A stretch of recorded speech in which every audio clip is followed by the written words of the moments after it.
All right, I know folks are still trickling in, but I think I can go ahead and get started. So good afternoon, everyone, and thanks for joining us today. Welcome to part 3 of the CSBG Fiscal Year 2021 Annual Reporting Webinar Series. Today, we are joined by Sharice Johnson, Director of the Division of Community Assistance, Ronika Carr, Policy Program Specialist, and Monique Alcantara, Management and Program Analyst. They will be providing key information on submission of modules 2 through 4. Before we get started, I did want to go over a few housekeeping items. 1, everyone has been muted on entry, and we ask that everyone remains on mute throughout the webinar. 2, if you have questions, please enter them using the Q&A function on Zoom. We have carved out some time at the end to address what questions you have, and we'll try to get to as many as we can. But if there are questions that we don't get to, we will use future webinars to provide additional guidance. 3, the chat function is also available to use, but just remember that all questions should be submitted through the Q&A. This is what we will be monitoring at the end primarily. And finally, this webinar is being recorded. The recording, along with a copy of the slides, will be posted on the OCS CSBG webinars page. So thank you again for joining. With that, I will pass it to Sharice Johnson to get us started. Thank you, Joey. Good afternoon, CSBG state administrators, staff, CAP agencies, and the national partners to the 3rd CSBG 2021 Annual Reporting Webinar. On behalf of Dr. Laniqua Howard, the OCS Director, and the entire DCA team, I want to welcome you to this webinar. Yes, we have had tremendous, and I mean tremendous response to this series. During our first webinar, we have more than 150 participants. During the second webinar, we had approximately 100 participants. And today, there are approximately 225 participants online. I just want to say thank you for your commitment. Thank you for joining these sessions. And I hope they will be beneficial as we move this work forward and we meet the responsibilities of reporting based on the CSBG Act. These webinars are designed to provide you with guidance, clarity, information, and respond to your questions. We are really here to support you in successful reporting because we know if you report successfully, it impacts the work we do. We also know that questions are important. Please share your questions with us. Your questions actually keep us sharp to make sure we're paying attention to things that may not be as clear as they can be. And we want to make those clarifications in order to support a successful reporting season. I want to say to the CSBG Performance Management team, and I want to share with you all, they work very diligent and vigilant to make sure that they provide you with the best information that you may need in order to support good reporting and also to support a successful reporting season. So I have to give acknowledgement to them because they work really hard to make sure you have great information. And again, they're open to your questions, they're open to your comments, they're open to any feedback that you can give us because we want to perfect this process because reporting is important.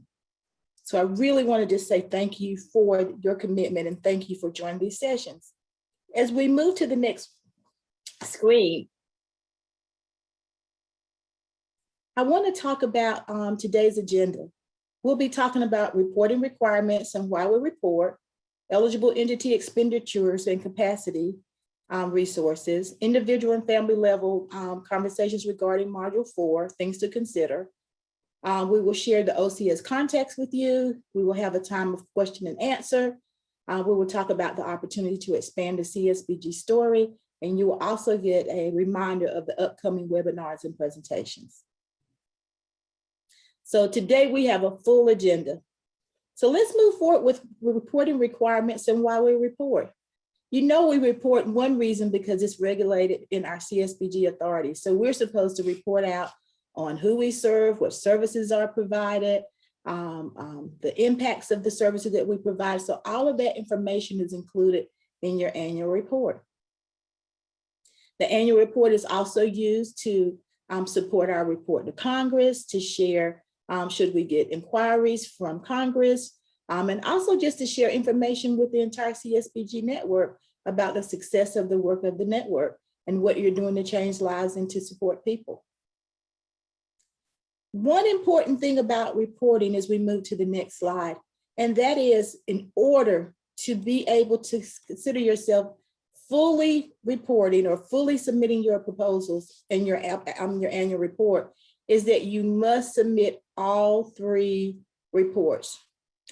And I want to go back to the next slide because I think I missed something on the prior slide. At one of the last sessions, I think it was session 1, there was some confusion, and we want to make sure we clear up that confusion regarding the CSBG obligation and expenditure deadlines. On this slide, I ask that you pay close attention to the dates.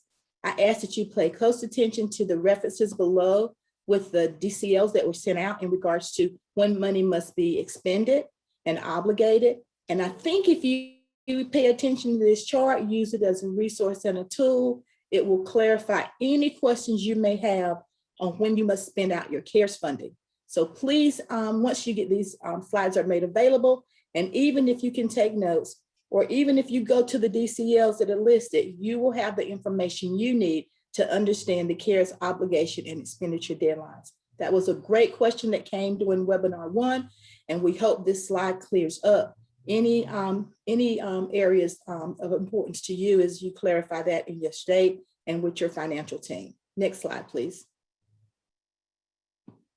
This is one of the most important pieces that I need to say to you all today, and that is a successful submission includes CSBG Annual Report, which is we sometimes call CSBG Regular, CSBG Cares Act Annual Report, and the CSBG Disaster Supplement as applicable. If you do not include all 3 of these reports in your annual submission, your submission is incomplete. The reporting requirements have not changed since last year, but we want to reiterate, if you don't submit all 3 of these as applicable to you, then it is not considered a 2021 CSBG complete annual report submission. I think there was some confusion in regards to receiving smart forms and all of that, but we can only move forward with submitting smart forms and other information when your report is complete. If you need technical assistance along the way, that's what we're here for. That's what these webinars are about. And please remember, we expect all reports by March 31st, 2022, as that will close the reporting submission season. And then we can actively move into assessment and be better equipped to provide you with feedback as we continue to enhance our performance management system. Next slide. We know why we report. I think I talked about it a little early, but we report because it's a shared responsibility. We report because we're able to tell the CSBG story better. We report because we want to know what difference the funding we receive is really making at the local level. And it also allows us to know a little bit more around evidence-based practices and things that are going on a regular basis within the network. So please don't forget, all 3 reports are required as applicable if you get disaster supplemental. Report by the due date of March 31st and share with us this responsibility to be able to highlight the things that CSBG is doing, meet our federal requirements, and also be able to build a body of knowledge around the wonderful work that you're doing to support families impacted by poverty. Thank you. Monique, are you taking over now? Yes, I am. Thank you, Cherise. So we want to delve in a little bit more about completing modules 2 and 4, as that is the focus of today's session. During this year's submission, we realized that there may be some confusion about how to complete your submission for modules 2 and 4. If we did not receive a complete submission, there will be delays in release of the SMART forms and a federal review, so we really want to take some time to provide some more specific guidance about a complete submission. A complete submission for modules 2 and 4 includes uploading all XMLs for all reporting eligible entities. This means that all XMLs must be uploaded successfully and saved. And lastly, include any comments that may provide additional clarity to your data. We'll discuss this in more detail about uploading and saving and attaching comments in the February 17th webinar, but I did want to provide that today. I also want to talk a little bit more about, give a little bit of additional detail about completing these submissions. For eligible entities that are included in your CSBG state plan, CARE state plan, and your disaster stage 1 and stage 2 applications, we're asking that you upload blank XMLs if they did not expend any funds or if they declined the funds as is the verbiage used for disaster. And for CSBG, an eligible entity is still expected to report if they were de-designated after October 1st, 2020. We are working on more guidance about this, but in essence, if an eligible entity is scheduled for de-designation, but they are still receiving funding after the start of the fiscal year, they are still required to report. So if they don't have any information, again, please upload a blank XML. This is a new requirement for regular CSBG, but this is the guidance that we gave for CARES and disaster last year. And finally, please submit the state level form for each module once all the XMLs are uploaded. This is what signals to OCS that you have completed your submission for these modules. And we'll talk about this more in future webinars. If you have any questions, please feel free to send us a question in the Q&A pod or via email. So now I want to talk about eligible entity expenditures, capacity, and resources, or Module 2, and some things to consider. Internally, we refer to this module as the eligible entity administrative module because eligible entities, expenditures, capacity, and resources can be a bit of a tongue twister. So if you want to refer to it as that, you can. But as of right now, it is officially called the expenditures, capacity, and resources module. This module, or the administrative module for eligible entities, will be reported as normal for regular CSBG annual report. That includes reporting expenditures, capacity, and resources. We ask that you include all CSBG funds, including CARES and disaster for all sections.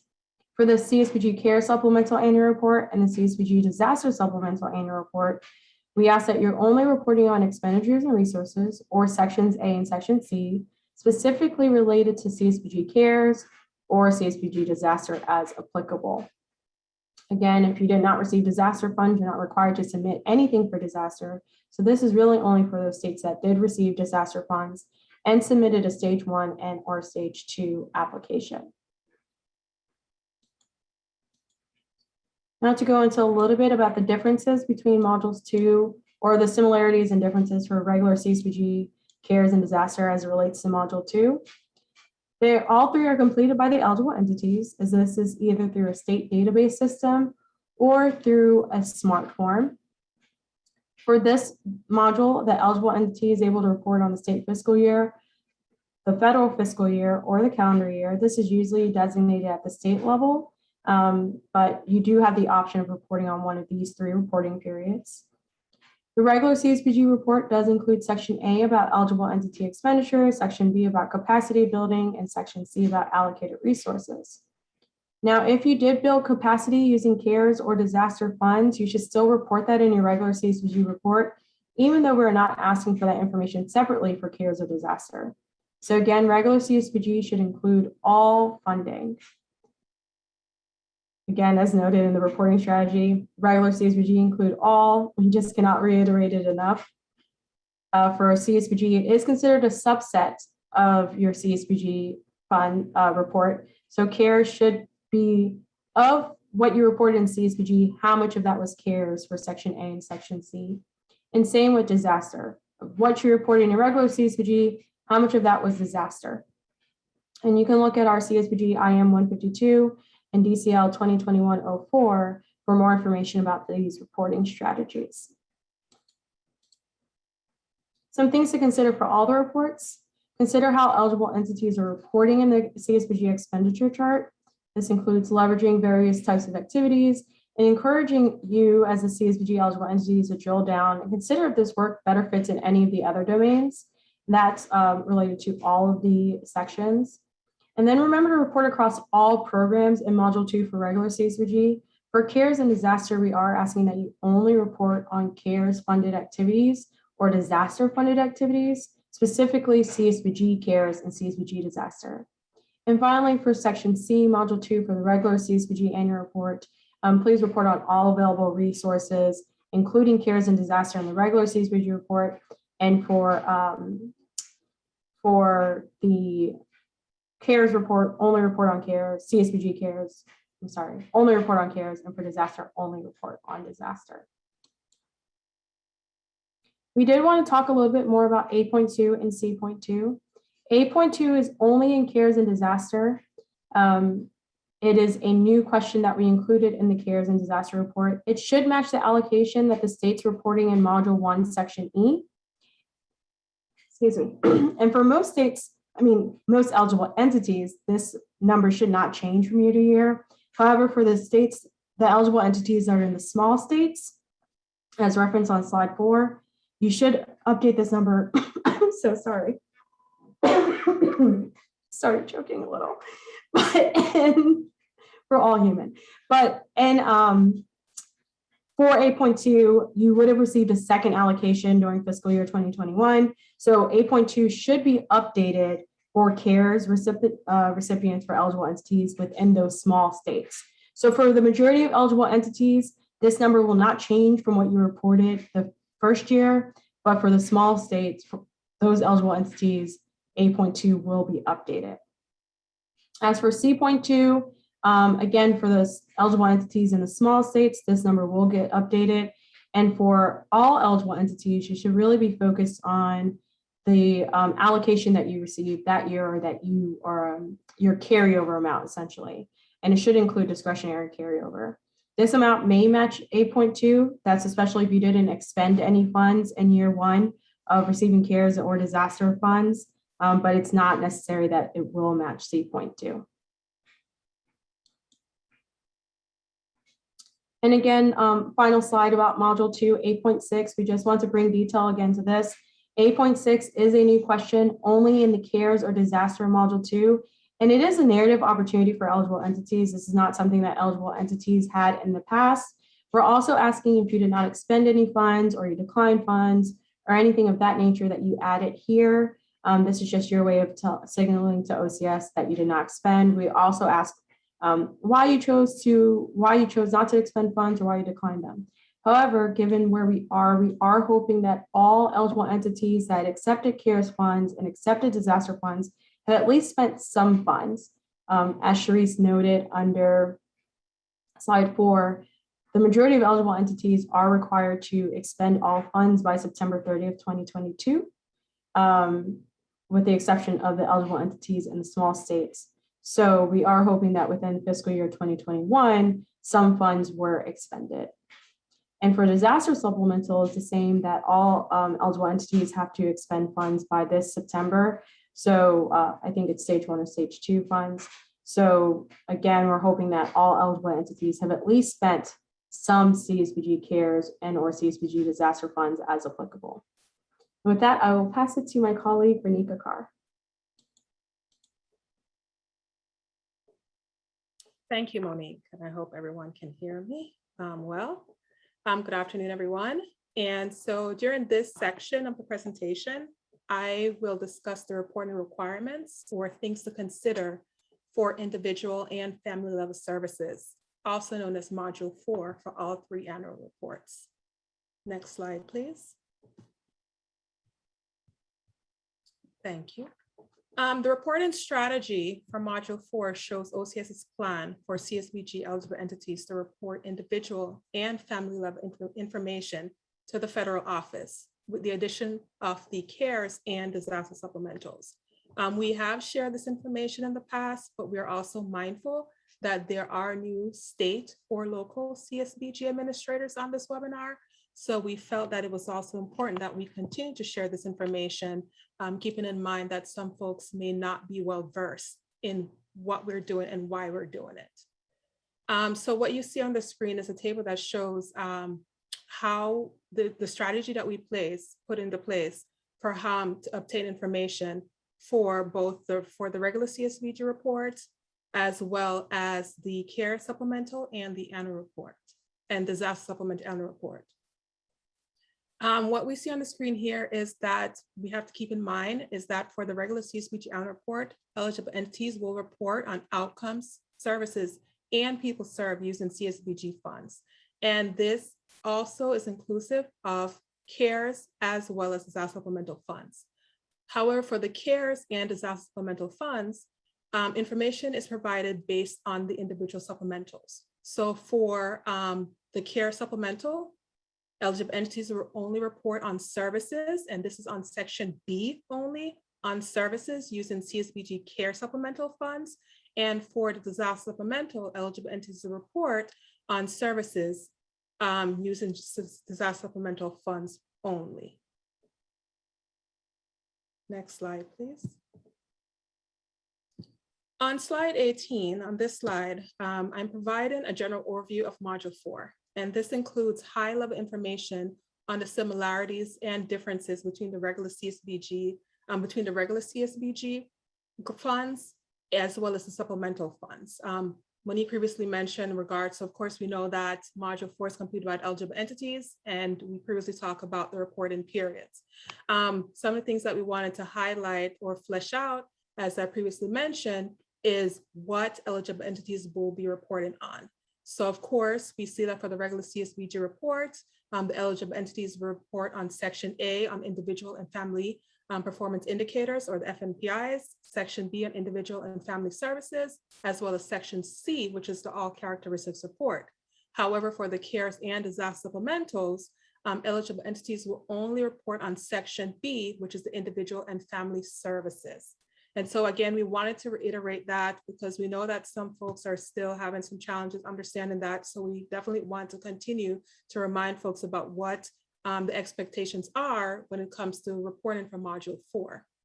Again, for the reporting strategies, include information on all the grants for the regular CSBG, and for the CARES and disaster, only include a subset of information that is pertinent for the CARES report, and disaster for the disaster supplemental reports.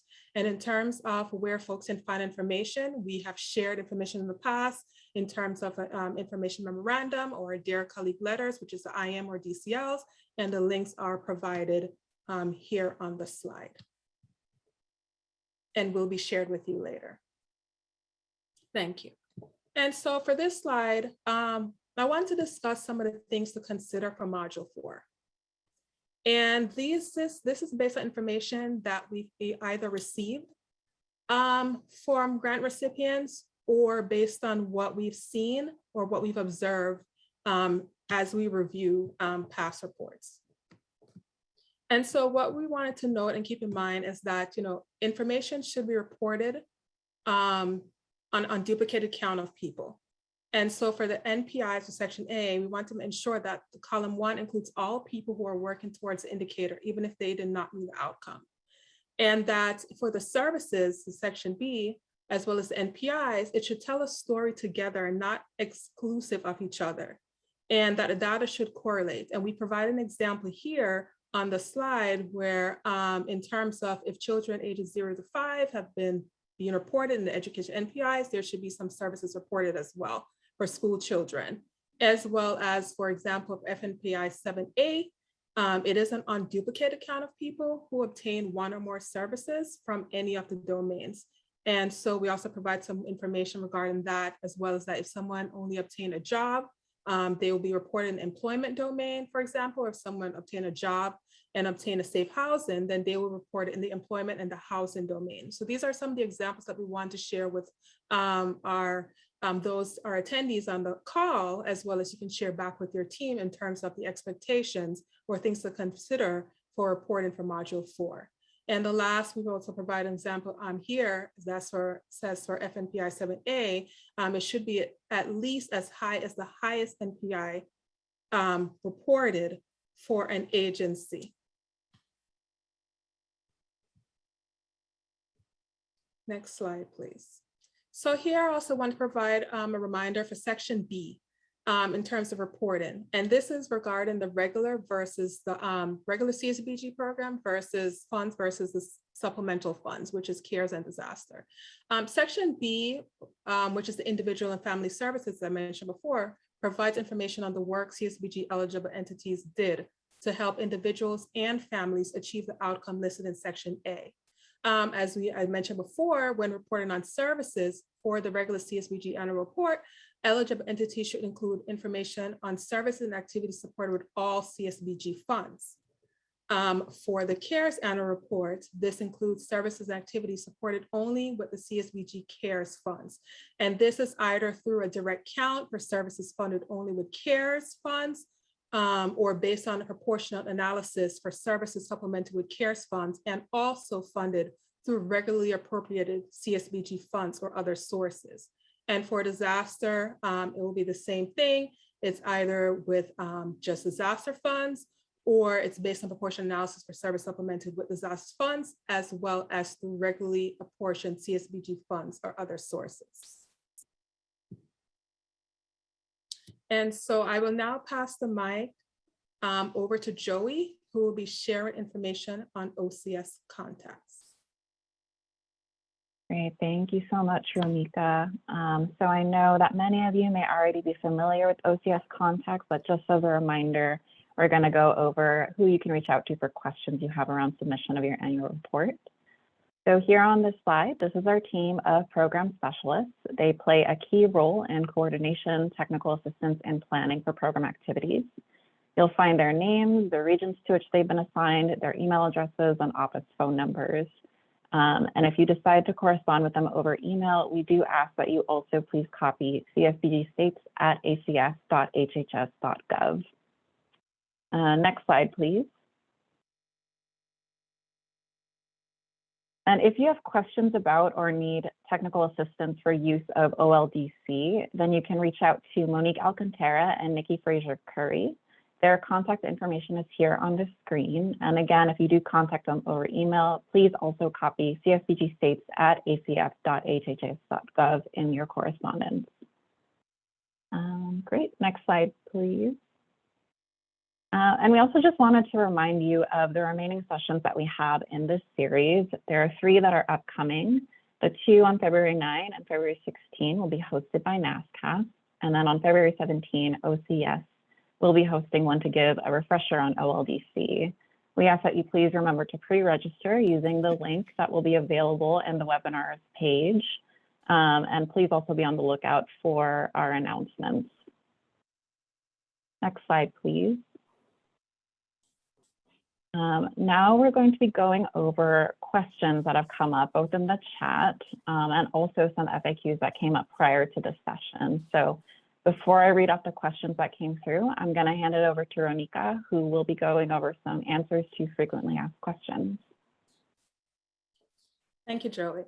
So one of the frequently asked questions that we receive states, should all funding sources be included in the regular CSBG annual report? And the simple answer to that is yes. All funding sources should be included in the regular CSBG annual report. And this includes capacity, outcomes, as well as people served, information on all 3 sections. And please remember that CARES and Disaster Supplemental Annual Report should only include activities funded with CARES funds or activities funded with disaster funds. Next slide, please. Another question that we receive is, can you provide any general guidance or tips on separating out CARES from the regular annual report numbers? We know that is a challenge for some people, and we wanted to respond to that. And so basically what we want to tell you is that for all CARES and disaster funding and associated activities should be tracked separately. That is what we desire. Therefore, our preference is that you are as specific as possible. If you did not track separately, we ask that you please use your most informed estimate, not necessarily best estimate, but your most informed estimate. So basically utilizing information that you already have. And we also ask folks that if you have not already started tracking separately, if you've not done it in the past, in the past, we ask that you please begin tracking separately immediately.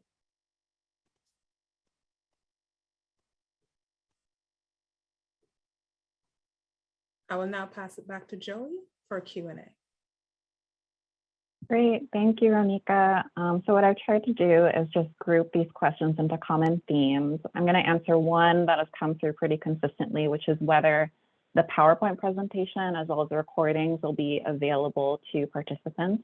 Yes, they will be available on the CSBG webinars page. We posted the link within the answers. They should be available to you all tomorrow, so please just keep a lookout for that. Okay, now moving into the questions themselves. This first theme is on submission overall. So Monique, I'm gonna pose this one to you. Can you provide the updated download link for the XSD files for 2021? So I assume when you say the XSD files for 2021, you're referring to the smart forms. So the smart forms have been released in the majority of states. A second batch of smart forms are, oh, thank you, Muska. So the vendor portal has the updated XSD files. Muska from NASCAS will include the link to, well, includes the link to the NASCAS website, and then you can go to the vendor portal, but we'll also make sure that we include that in next week's webinar, so that way everyone has access to that. Great, thank you, Monique. And just on the topic of smart forms, this answer came up. If a state has not received the smart forms, will there be an extension for the due date? No, there's no extensions. As of right now, we are going to work with states who let us know that they're having issues reaching that due date, but as of right now, there is no extension past March 31st, 2022. Thank you. Another question about smart forms. Did this person hear correctly that the annual report precedes the smart forms? So last year's annual report submission must be complete. This is prior to the federal review, but you must have completed your submission prior to the release of smart forms. So that includes completing your submission for regular CSBG, your submission for CARES, and your submission for disaster as applicable. That does mean uploading all the XMLs for each eligible entity and hitting submit on the state level form. I have begun emailing states or have started to re-email some states who haven't completed their submission yet, so that we can get their smart forms ready for them and released to them. But for all states who have submitted thus far, or at least have submitted prior to, I would say, October 1st, you should have already received your smart forms. And then the remaining states were working on getting your smart forms to you. Great, thank you, Monique. Here's another question that came in about what to submit for the annual report. We stated that a complete annual report submission is regular CSBG, CARES, and disaster. Just to clarify, disaster pertains only to those states that received it. Is that correct? Yes, that's correct, Joey. Ronika, did you want to add anything else to that? I was going to say, yes, that is correct. Perfect. Thank you so much. All right, so I'm going to move on to a topic that came up around CARES resources and how to report on those. So here's this first question. To clarify, for C3 and the CSBG CARES report, agencies should report remaining CARES Act resources other than CSBG that were not expended in fiscal year 20. Is that correct? Yes, that's correct. So we're only looking at what you did not already expend for this year's reporting for CSBG CARES and for CARES. Great, thank you. For CSBG CARES Module 2, Section C, again, include carryover and other care sources received in fiscal year 20. I think you just answered that, actually.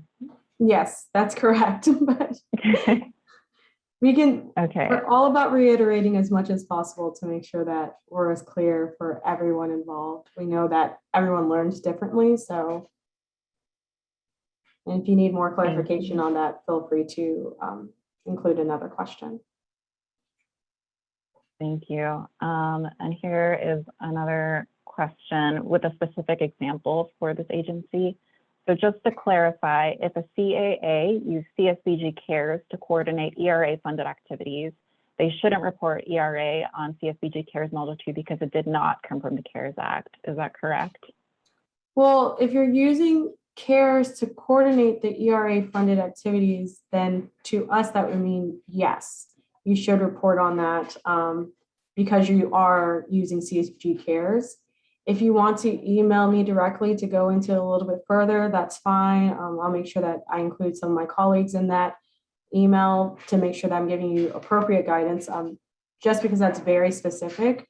But ultimately, if you are using CSBG Cares for anything, whether it's just to coordinate, whether it's for administrative purposes, yes, you should report on that. Thank you, Monique. And those are the type of things, agencies- just to add a little bit to that, sorry, Joey. Those are also the type of things, like those special instances that you're doing that we would like to see in 8.6, because we want to be able to fully report on how CSBG Cares was used at the local level. Mhm. Great, thank you so much. Can agencies report other fiscal year 21 pandemic resources they got in the CARES report, or is it only for CARES funds? So in section C, we do ask for other federal funds that you received for CARES. So any type of CARES funding received, not just CSBG, should be reported in section C of module 2. Thanks, Monique. Okay, this next topic is on small states. So there's this question, for small states, will they only report the new allocation in fiscal year 2021 and A2, or will they add that to their fiscal year 20 allocation and report the total in A2? So you should report the total in A2. So it should be your fiscal year 20 and your fiscal year 2021. Again, this is because we were only expecting one allocation for CARES, but due to the minimum maximum allotment, we noticed we had to release a second installment for the smaller states. So we're looking for the full funding for 2020 for CARES and your 8.2. So include your 2020 allocation as well as your 2021. And then again, in C.2, you're only talking about the funds that the carryover from those 2 years in C.2. Great, thank you. A similar question on small states. Does A2 for A2 for small states, is that the fiscal year 2021 allocation of CARES plus the 20 CSBG CARES allocation carryover? Not just the carryover, but the full allocation for both 2020 and 2021. Thank you. All right, let me scan through. There's a question about the data, type of data to submit. Have we ever identified the age of reporting? For example, is it the age at the point of the beginning of the service or the age at the point of the report? I think we have talked about this, and I will make sure I clarify more in a future webinar, or that one of my colleagues clarifies more. But it is supposed to be, well, actually, let me say it this way. This question has come up a lot, and I'm not sure that we have given a firm answer. So I will give one today, and if, but it should be the age or the point of the beginning of the service, if that makes sense. So if you're reporting today and you completed the service today, you wouldn't report on that in your 2021 report because we're now in 2022. So it is about the age of the point of the beginning of the service for the most part. Thank you for that clarification, Monique. Here is a question that came up. Do all CSBG funds even mean that even if you receive funds directed to one service area, but other programming services, a broader service area, and your CSBG funds help support? So yeah, so anything that your CAA, so essentially anything that your CAA is providing in terms of services, you should report in module 4. So, and I see Renika's on, so she may be adding a little bit more to this. So for your regular report, anything, you're reporting on all services. So if CSBG helped even like a minute part of it, you'll report on it in your regular CSBG report. That is correct. And the same goes for CARES and disaster. So if CARES helped just a little bit, you'll report on it. And if disaster helped just a little bit, you'll also report on it. Thank you, Monique. Ronika, do you have anything to add? No, that is correct, as I previously stated in my presentation, that if the services was partly or wholly funded by CARES, then of course it will be reported in the CARES, and then the same thing for disaster. It will be reported in the disaster report. Thank you. Okay. Joey, before for we move fiscal year, on, I do see a comment that would clarify the 4-year-old in the demographic report matching to an early education services and output and outcome reports. So I think that's just a good example. So if everyone can look at, and sorry to call you out, David Knight, but look at David Knight's comment in the chat. That is what he's referring to in that. So we want to make sure that as much as possible, we're able to quantify across the board. So if a 4-year-old received a service, you want in 2021, you want to count them in 2021. If that 4-year-old received a different service or a new service in 2022, you would still include them in the 2022 report. But once they start receiving services, that's when you would start counting them. perfect. Thank you, Monique. All right, here's a question. For fiscal year 21, how do agencies report their non-CSBG care funds? So I assume this is referring to section C of module 2.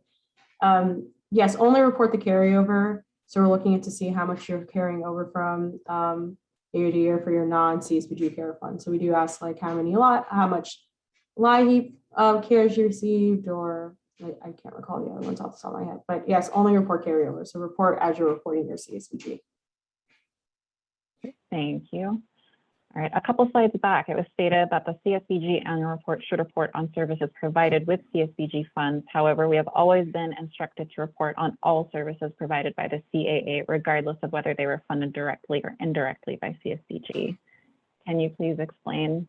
So that is correct. You should report on all services provided by CAA, regardless of whether or not they were funded directly or indirectly by CSBG for your regular CSBG report. However, for CSBG Cares and CSBG Disaster, we're only looking for CSBG services for for Module 4, Section B. And for Disaster, we're only looking for disaster funded services for Module 4, Section B. So this is for the for the Cares report and the Disaster report, it is a change from the norm. But for your regular CSBG report, there is no change. So you're reporting on all services provided by the CAA, regardless of whether or not they were funded directly or indirectly by CSBG. Thank you, Monique. All right. There's a clarification question on Section C of Module 2 CARES. Should states report only on CARES funding or American Recovery Consolidated Appropriations of other funding sources that supported pandemic activities?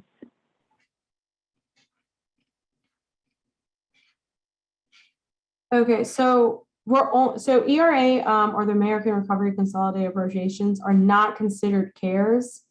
We're only looking for the things that you service directly with the Coronavirus Aid, Relief and Economic Security Act funding or the CARES funding. So only report on CARES funding for Module 2 CARES report. So not ERA or not like if it wasn't even, so we're not looking for ERA services or the Consolidated Appropriation Services within the CARES report. Thank you. All right, could you please restate what should be included in C2 for both regular CSBG and for CSBG Cares? So for regular CSBG, you report as you've always reported. It should include discretionary and carryover in C.2 for regular CSBG. And then for CSBG Cares, we're only focused on CSBG Cares. So essentially the funds that we're looking at the funds that you use for that fiscal year. So any funds that you use from October 1st, 2020 through September 30th, 2021 for C.2 for the regular CSBG, for the CSBG Cares report. I'm getting tongue twisted with all the CSBG Cares, but for CSBG Cares, you're essentially only reporting the discretionary carryover funds. So any funds that you did not use in 2020 should be reported in C.2. Great, thank you. Okay, there are a couple more questions that came up about smart forms. Has OCS released smart forms yet? The majority of states have received smart forms. There are a few states that have not, and that's because they have not completed their fiscal year 2020 CSBG annual report. We have sent direct emails to a few states. There's a few states that are still pending on my list that I will send an email by close of business today, explaining the status of your report and why your smart forms have not yet been released. But it is important that you submit all of your information because last year's data is included in your smart forms. So if we don't have last year's data complete, we can't populate the smart forms in order to release those to you. So the majority of states, I believe it's close to 80% have received their smart forms, and we're just working with the last few states to do that completion. So if you haven't received an email from me yet, please expect one by close of business today. Great, thank you, Monique. Okay, and then there's another clarification question. How do we complete the annual report without the smart forms? This person is confused as to why the annual report precedes smart forms. The annual report does not precede smart forms, but the prior year's annual report must be completed before receiving smart forms for the new annual report. Thank you.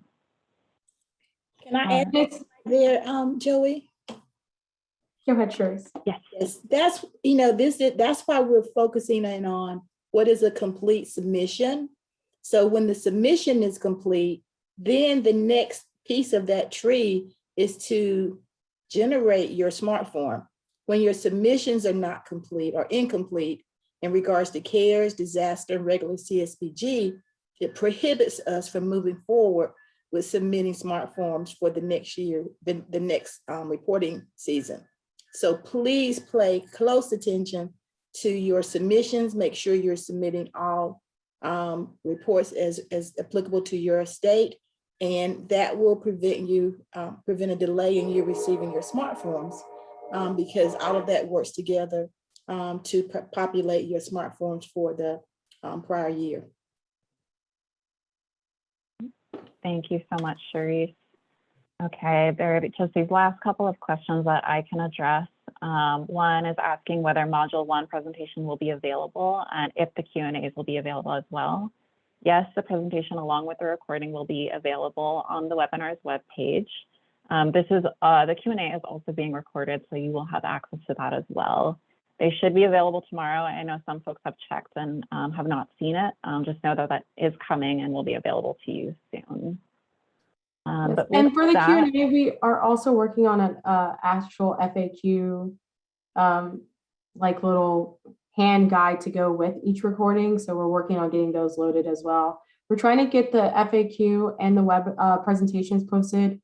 Well, the presentations posted within 24 hours and the FAQ probably posted within a week. So we're working on getting the FAQs for last week's webinar as well as yesterday's webinar now. And then we'll start working on today's FAQ as well. So we're trying to get these posted as quickly as possible. Due to 508 compliance, the webinars do take a little bit, the recordings do take a little bit longer to post, but we are trying to post those all as quickly as possible on the webinar page as well. Great, thank you. One last question that came up in the chat. What is the due date for the CARES report? So the due date for all reports is March 31st, 2022.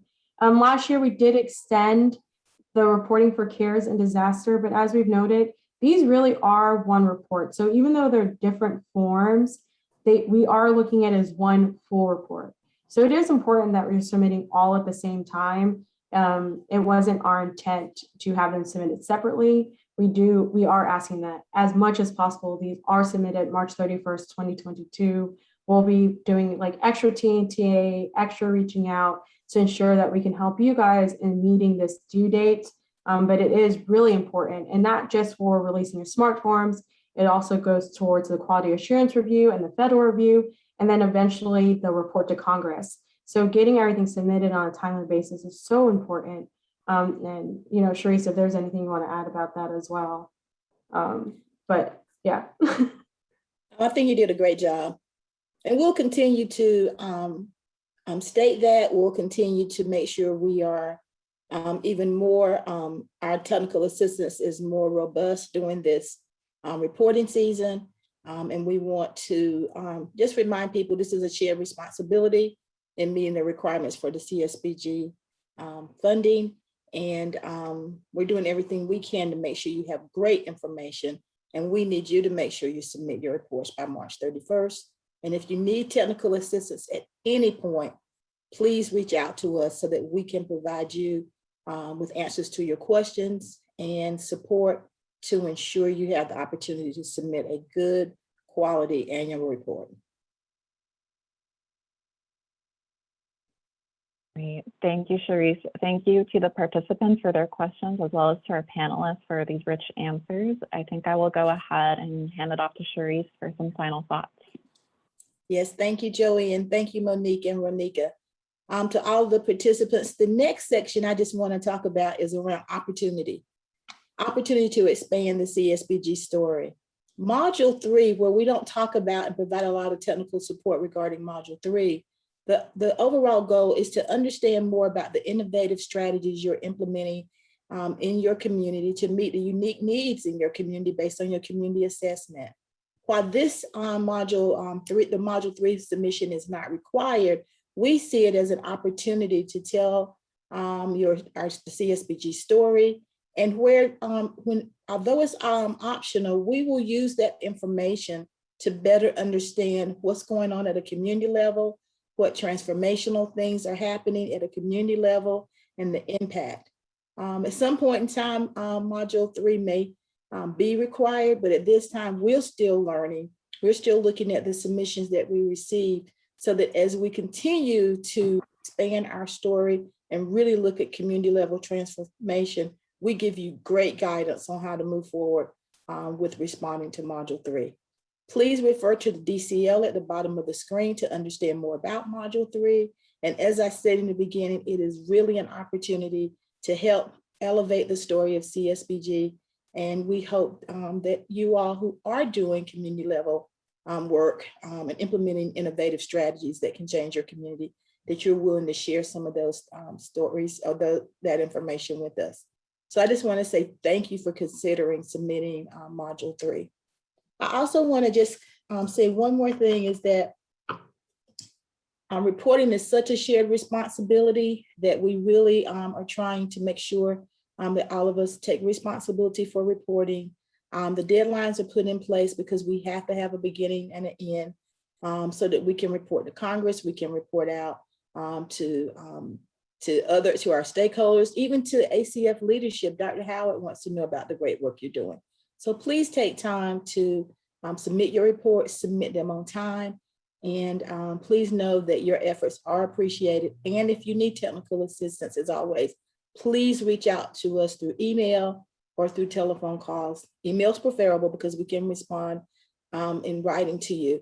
But please consider these options as you move forward. Thank you so much for your participation in today's webinar.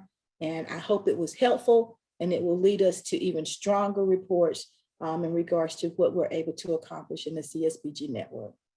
Thank you for attending. And I'm going to turn it back over to Monique.